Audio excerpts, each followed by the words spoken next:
నమస్తే. ఇన్నాళ్ళు నన్ను సపోర్ట్ చేస్తూ, ఎంకరేజ్ చేస్తూ మీ ప్రేమని నాకు అందిస్తున్న ప్రతి ఒక్కరికి కృతజ్ఞతలు. అలాగే ఈ వీడియో కూడా ఖచ్చితంగా మీకు ఉపయోగపడుతుంది. లైక్, షేర్ అండ్ సబ్స్క్రైబ్ చేసి మీ సపోర్ట్‌ని నాకు అందించండి. అలాగే ఈ వీడియో పట్ల మీకున్న అభిప్రాయాన్ని కామెంట్ సెక్షన్‌లో కామెంట్ చేసి తెలియజేయండి. ఇప్పుడు వీడియోని చూద్దాం. నమస్తే, వెల్కమ్ టు అవర్ ఛానల్. నేను పద్మిని. ప్రస్తుతంతో పాటు ప్రముఖ ఆధ్యాత్మికవేత్త, జ్యోతిష పండితులు, అమ్మవారి సేవకులు, దత్త గణపతి ఉపాసకులు మురళీధర శర్మ గారు మనతో పాటు ఉన్నారు. మాట్లాడదాం. నమస్కారం అండి. మహాదేవ శ్రీమాత్రే నమః. మైత్రేయ ముహూర్తం ఎప్పుడెప్పుడు వస్తుందా అని తెగ వెయిట్ చేస్తూ ఉన్నారు. అసలు నా వీడియోస్ లో రకరకాల వీడియోస్ కి కూడా కమెంట్స్ చేస్తున్నారు. మళ్ళీ ఎప్పుడు ఎప్పుడు ఎప్పుడు అంటే అటు దీన్ని యూటిలైజ్ చేసుకున్న వాళ్ళు ఇచ్చేటటువంటి రివ్యూస్ అనుకోవచ్చు, లేకపోతే చెప్పేటటువంటి విధానాన్ని అనుకోవచ్చు. ఆ నమ్మకం ఖచ్చితంగా ఏర్పడింది. ఖచ్చితంగా మైత్రేయ ముహూర్తాన్ని 3 పర్యాయాలు వినియోగించుకున్న వాళ్ళకి అప్పులు తీరినటువంటి పరిస్థితులు కూడా ఉన్నాయి. అలా చాలా మంది చెప్పారు కూడా. మొన్న 13 రోజుల క్రితం ఒకసారి వచ్చింది కదండి మైత్రేయ. మరి ఇప్పుడు కూడా ఎప్పుడు రాబోతోంది అన్న విషయం గురించి చెప్తున్నారు. అయితే కొత్త సబ్స్క్రైబర్స్ కోసం ఏంటి మైత్రేయ ముహూర్తం అనేది ఒక్కసారి వివరించండి. అలాగే 13 రోజుల క్రితం మనకి వీడియోలో పెట్టినటువంటి కొన్ని కమెంట్స్ కూడా ఒకసారి నేను లైవ్ లో చదివి వినిపిస్తాను. అసలేంటి మైత్రేయం ఒక్కసారి చెప్పండి మురళి గారు. తప్పకుండా అమ్మా. తీరని అప్పులు అంటే ఇక్కడ ఎన్ని కోట్లు ఉండనివ్వు అనేటువంటి డైలాగ్ నేను చెప్పను, కానీ మీకు ఉండేటువంటి కష్టము తప్పకుండా కష్టే ఫలి అంటున్నారు.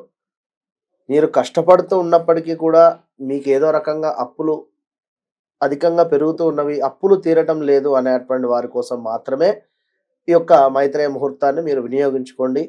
నెలలో మనకు 1-2 సార్లు మాత్రమే వస్తుంది కనుక ఈ యొక్క మైత్రేయ ముహూర్తం అంటేనే మనకు తప్పకుండా కూడా ఈ యొక్క కుజునికి సంబంధించింది, అదేవిధంగా శుక్రునికి సంబంధించినటువంటి ముహూర్తాన్ని ఆ యొక్క నక్షత్రాలు కానీ లగ్నాలు కానీ ఉండేటువంటి పరిస్థితులు కనుక తప్పకుండా కూడా అప్పు మాత్రమే నేను చెప్తూ ఉన్నాను. ఇక్కడ ఎవరికైనా అప్పు ఇవ్వాలి, 1,00,000 రూపాయలు కానీ లేదా 5 లక్షలు కానీ 10 లక్షలు కానీ, అందులో మనకి ఈ యొక్క మైత్రేయ ముహూర్తం ఏదైతే ఉందో ఈ యొక్క ముహూర్తంలో ఒక 5,000 కానీ లేదా ఒక 500 కానీ లేదా ఒక 50,000 కానీ ఇట్లా మీకు తోచినటువంటి అమౌంట్ వారికి ఇచ్చేటువంటి ప్రయత్నం చేయండి. ఇది మొదటిసారి.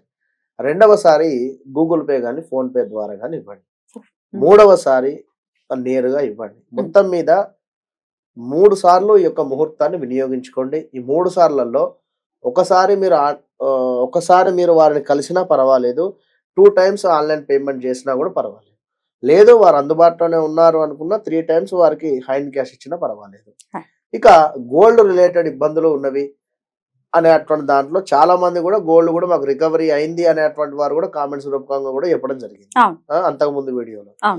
కనుక తాకట్టులో బంగారం ఉంది అనుకోండి, ఈ యొక్క సమయానికి మీరు వారికి ఫోన్ పే ద్వారా కానీ గూగుల్ పే ద్వారా కానీ కట్టండి. మరి ఫోన్ పేలు గూగుల్ పే లేవు అనేటువంటి వారు ఒక లెటర్ రాయండి అని చెప్పి కూడా చెప్పడం జరిగింది. విన్నారా? తప్పకుండా మీ యొక్క పేరు, ఆ యొక్క అమ్మవారి యొక్క సాక్షాత్తు ఆ యొక్క అమ్మవారి యొక్క పేరు రాయండి. శ్రీ లక్ష్మీదేవి అని చెప్పి అమ్మవారి యొక్క పేరు రాసుకోండి.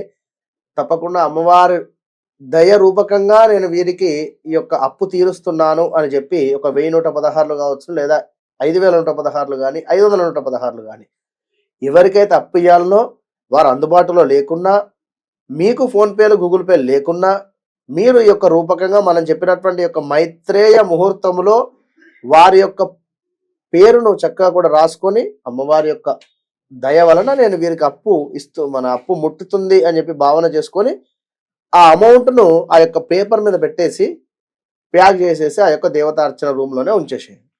అటు పిమ్మట ఒక 2 రోజులకో 3 రోజులకో వారికి అవి చేర్చేటువంటి ప్రయత్నం చేయాలి. రిపీట్, వారికి చేర్చేటువంటి ప్రయత్నంలో ఆ మీద పెట్టినటువంటి చిల్లర ఏదైతే ఉందో 116 అవి మీ దగ్గర ఉంచుకోండి. రౌండ్ ఫిగర్ మాత్రం వారికి పంపండి. ఇక ఉద్యోగానికి సంబంధించింది కూడా లాస్ట్ మంత్ లో ఇంటర్వ్యూలో ఎవరో చెప్పి ఉన్నారు, మనకు ఉద్యోగం కూడా ప్రయత్నం చేసాము, ఉద్యోగం వచ్చింది అని కూడా. కనుక ఎన్నో మిరాకిల్స్ ఇచ్చేటువంటి యొక్క మైత్రేయ ముహూర్తాన్ని అందరూ వినియోగించుకొని అందరూ బాగుండాలి. ఇక్కడ ఏదో ఇక్కడ కూర్చొని చెప్తున్నామని కానీ లేదా మాకేదో అప్పు ఉంది అని కానీ అసలు ఎట్లా తీరుతుంది అనేటువంటి నెగిటివ్ ఆలోచన ఉండేటువంటి వారు మీరు ఇది అసలు ప్రయత్నం కూడా చేయకండి, అవసరం కూడా లేదు. ఖచ్చితంగా నమ్మకంగా చేయండి, ఫలితం ఉంటుంది. అలా నమ్మకంగా చేసిన వాళ్ళు కొంతమంది కమెంట్స్ పెట్టారు, ఒకసారి చదువుతున్నానండి. శ్రావణి గారు, రెమెడీ చాలా బాగా వర్కౌట్ అయ్యింది, థ్యాంక్ యూ అంటూ పెట్టారు. దానికి దానికి కొన్ని కమెంట్స్ వచ్చాయి, కెన్ యూ ప్లీజ్ ఎక్స్ప్లెయిన్ అంటూ. ఎందుకంటే ఎవరైనా కమెంట్ పెడితే దాన్ని అడుగుతారు, నిజంగా ఎలా జరిగింది అని అడుగుతూ ఉంటారు. అయితే ఆవిడ మళ్ళీ రిప్లై చేశారు, ట్యూస్డే ఒకరికి 3000 ఇవ్వాలి, 500 రూపీస్ ఇచ్చాను, అంటే ఆ ముహూర్తం టైంలో ఇచ్చాను, నెక్స్ట్ వీక్ కి టోటల్ సెటిల్ చేసేసాను, వేరే 3 డెబిట్స్ కూడా క్లియర్ అయిపోయాయి. వారి శక్తిగా 3000 ఎక్కువ, అయ్యో వారు తీర్చారు అని ఆ విషయాన్ని మనతో షేర్ చేసినందుకు సంతోషం. డెఫినెట్లీ వర్కౌట్ అవుతుంది, ఐ విల్ ట్రస్ట్ అంటూ రాస్తున్నారు. సో ఇంకా కొన్ని కమెంట్స్ చూసుకున్నట్టయితే, బ్యాంక్ టైం కాదు కదా, బ్యాంక్ టైం కాని సందర్భాల్లో గూగుల్ పేలు, ఫోన్ పేలు అని చెప్తూనే ఉన్నాము, ఆన్లైన్ లో చెయ్యండి అని, దానికి బ్యాంక్ తో సంబంధం లేదు అని చెప్తున్నారు. లెటర్ విషయం కూడా ఇప్పుడు క్లియర్ గా వివరించారు కాబట్టి లెటర్ కూడా రాసి పెట్టుకోవచ్చు. తర్వాత జాబ్ కోసం ఎలా లెటర్ రాయాలి చెప్పండి అని అడుగుతున్నారండి. ఉద్యోగం కోసము మీరు ప్రయత్నం చేయండి, ఫలానా ఉద్యోగము ఎప్పుడు ప్రయత్నం చేస్తున్నారు, ఏ కంపెనీలో ప్రయత్నం చేస్తున్నారు, ఇంతకుముందు ఎక్కడ జాబ్ చేసి ఉన్నారు, అది మానేయడానికి కారణం ఏమిటి అనేటువంటిది ఒకసారి మీరు రాసుకొని, ఈ ఉద్యోగం నాకు ఇప్పుడు ఏదైతే కొత్తగా ఉన్నటువంటి కంపెనీ కానీ లేదా ఆ ఉద్యోగంలో మీ యొక్క పోస్ట్ ఏమిటి అనేటువంటిది కానీ అది ఒకసారి క్షుణ్ణంగా రాసుకొని, నేను ఇందులో చేరబోతున్నాను, ఇది నాకు రాబోతుంది అనేటువంటి విషయంగా అనుకొని తప్పకుండా కూడా అమ్మవారికి నమస్కారం చేసుకొని ఆ యొక్క లెటర్ రాసి పెట్టుకోండి, అంతే.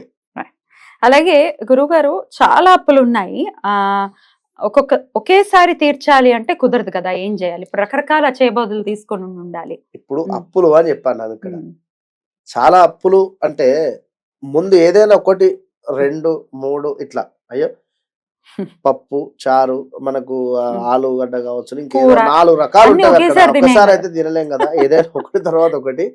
ఏదైతే పెద్ద సమస్య ఏదైతే ఉందో దాన్ని మీరు తీసుకోండి, దాని నుండి రండి. అలాగే సూపర్ అండి, నేను 2 టైమ్స్ మార్చ్ అండ్ ఏప్రిల్ లో వినియోగించుకున్నాను, నాకు సగం అప్పు తీరిపోయింది, థ్యాంక్స్. సంతోషం అమ్మా, చాలా సంతోషం. గోల్డ్ ఇవ్వకుండా వెళ్ళిపోయారు నా గోల్డ్ ని, ఏం చెయ్యాలి అని అడుగుతున్నారు. ఇది ఓన్లీ అప్పులు తీర్చుకోవడానికి ఎవరో మీరు మోసపోయి ఉన్నారు ఇక్కడ, ఎవరో మీరు ఏదో మాటలు చెప్పి మీరు మోసపోయి ఉన్నారు కనుక తప్పకుండా ప్రయత్నం చేయండి. అమ్మవారు ఈ యొక్క సమయంలో నా గోల్డ్ నాకు తిరిగి వారు ఇవ్వాలి అని చెప్పి మీరు మనసులో చక్కగా ఒక దీపారాధన చేయండి అయ్యా చెప్పినటువంటి సమయానికి ఇంట్లోనే. నా అప్పు కూడా తీరిపోయింది అంటూ ఇంకొకరు కూడా కమెంట్ చేస్తున్నారండి, మనీష్. థ్యాంక్ యూ మనీష్ గారు, థ్యాంక్ యూ, అమ్మవారి అనుగ్రహం. రైట్ అండి, ఇట్లా చాలా ఉన్నాయి కాబట్టి కమెంట్స్ కూడా చాలా వినియోగించుకునేటువంటి విధానము అక్కడ తప్పకుండా నమ్మకము, ట్రస్ట్, నమ్మకము, అంతే, వేరేది లేదు. నమ్మకంగా చేసుకోండి, 1 రూపాయి కూడా మేము ఆశించడం లేదు, లేదా ఇంకొకటి లేదు అక్కడ. ఇప్పుడు వేరే విషయాలలో ఉండవి అని కాదు, మీకు ఖచ్చితంగా న్యాయం జరగడానికి, మీకు మంచి జరగడానికే ఈ యొక్క ముహూర్తం కానీ ఈ యొక్క విషయం కానీ చెప్తున్నాము. చాలా మంది కూడా గురుపుష్య యోగం కానీ లేదా ఇంకా చాలా యోగాలు చాలా మంది కూడా చెప్తూ ఉన్నారు గురువు గారు కనుక తప్పకుండా వినియోగించుకోవాలి. రైట్, ఎలాగో అప్పు తీర్చాలి, ఆ తీర్చేదేదో మంచి ముహూర్తంలో తీరుద్దాం, ఇంకా త్వరితగతిన అప్పుల్లో నుంచి బయటపడచ్చు. రైట్, ఇక ఈసారి వచ్చేటటువంటి మైత్రేయ ముహూర్తం ఎప్పుడు వస్తోందండి? ఈసారి వచ్చేటువంటి మైత్రేయ ముహూర్తం చాలా అద్భుతము, మంగళవారం రావడం జరుగుతున్నది. అప్పులు తీర్చేస్తే మరీ మంచిది మంగళవారం. సూపర్ గా. అయితే ఇక్కడ కన్ఫ్యూజ్ కాకండి, మనకు 7వ తారీఖు నాడు తెల్లవారుజామున 4:30 అని చెప్పడం జరుగుతున్నది. ఇక్కడ 4:30 నుండి 6:15 ప్రాంతం అని చెప్పడం జరుగుతున్నది. అంటే 6th నైట్ కిందనే కన్సిడర్ చేయాలి. కానీ అదే తెల్లవారిపోయింది కదా 4 గంటలకి, 4:30 అంటే మనకి ఎట్లాగో బ్రాహ్మీ ముహూర్తం మొదలైంది అనే భావన చేసుకోవాలి. చక్కగా 4 వరకు లేచి స్నానాలు అన్ని కూడా ఏమనుకుంటారంటే 7వ తారీఖు రాత్రి మళ్ళీ వస్తుంది కదా అది అనుకుంటా. అది కాదు, నేను ఉదయం తెల్లవారుజామున అంటున్నాం. మనం 6th డేట్ 12 కి మారిపోతుంది కదా, దాని తర్వాత నుంచి 7 కదా, 7th ఎర్లీ మార్నింగ్ 4 o'clock అంతే. ఉదయం బ్రాహ్మీ ముహూర్తంలో మీరు 4 వరకు లేచి చక్కగా కూడా మీ యొక్క కాలకృత్యాలు కానీ మీ యొక్క ఫ్రెష్ అప్ అయిపోయి చక్కగా కూడా మరి ఆ ఉదయము బ్యాంకులు ఉండవి లేదా ఎవరో ఉండరు అని కాదు, ముందుగానే ప్రిపేర్ కాండి. 7వ తారీఖే 12వ తారీఖు అంటేనేమో అది వేరు. 7th డేట్ కనుక ఆల్మోస్ట్ ఏమైనా కట్టేటి ఉన్నా కూడా చిట్టి డబ్బులు కానీ లేదా ఇంకేమైనా కార్ లోన్ కావచ్చును లేదా మరొకటి. కార్ లోన్ అంటే గుర్తొచ్చిందామా, మొన్నొకరు అంటే మనము ఒక దగ్గర లోన్ తీసుకున్నామంటే ఎంత లాక్ అయిపోతామంటే 7th డేటు కార్ది ఈఎంఐ ఉంది, అది కట్ అయిపోయింది. మళ్ళీ అకౌంట్లో బ్యాలెన్స్ ఉంటే 27వ తారీఖు నాడు మళ్ళీ కట్ చేసేసిండు. అంటే ఒక మధ్యతరగతి వారికి ఎంత అవస్థ అవుతుంది. కనుక అందుకే లోన్స్ ఎక్కువ పెట్టుకోకూడదు అని చెప్పే అటువంటి ఆలోచన. మరలా బ్యాంకు వెళ్ళి అడిగితే అంటే వాళ్ళు లెటర్ రాసి ఇవ్వండి అంటే లెటర్ రాసి ఇస్తే 2 డేస్కి మళ్ళీ వీరి అమౌంట్ వీరికి రావడం జరిగింది. అంటే ఇది ఒక ఇబ్బందికరమైన వాతావరణం కదా. కనుక లోన్స్ జోలికి వెళ్ళదా ఫస్ట్, అసలు అప్పులు చేసేసి ఇబ్బంది పడి తర్వాత అప్పులు ఎలా తీరాలి అనేవి వద్దు అని చెప్తున్నారు. రైట్ అండి. ఇలా మీరు ఈ సమయంలో చక్కగా కూడా లెటర్ రాయండి. కుదిరితే వారికి గూగుల్ పే, ఫోన్ పే చేసేసేయండి. ఒక రోజు ముందే ప్రిపేర్ కండి. రేపు నేను పలానా సమయానికి నేను మీకు అమౌంట్ పంపిస్తున్నాను, మీరు కాదు కూడదు అనద్దు. అమౌంట్ మీరు తీసేసుకోండి అంతే. లేదు 20,000 రెడీ అయి ఉన్నాయి అనుకుందాం, 20,000 ఇచ్చేసేయండి మరి అందుబాటులో. ఇట్లా ఎట్లా వీలైతే అట్లా మీరు యూజ్ చేసుకోండి. మనకు గోల్డ్ లోన్ కానివ్వండి, ఇంకేదైనా కూడా ఫలితం. ఏప్రిల్ 7వ తారీఖు మైత్రి ముహూర్తం వస్తుంది కాబట్టి ఖచ్చితంగా ప్రతి ఒక్కరు కూడా వినియోగించుకోండి. Thank you so much Murali గారు. నమస్తే.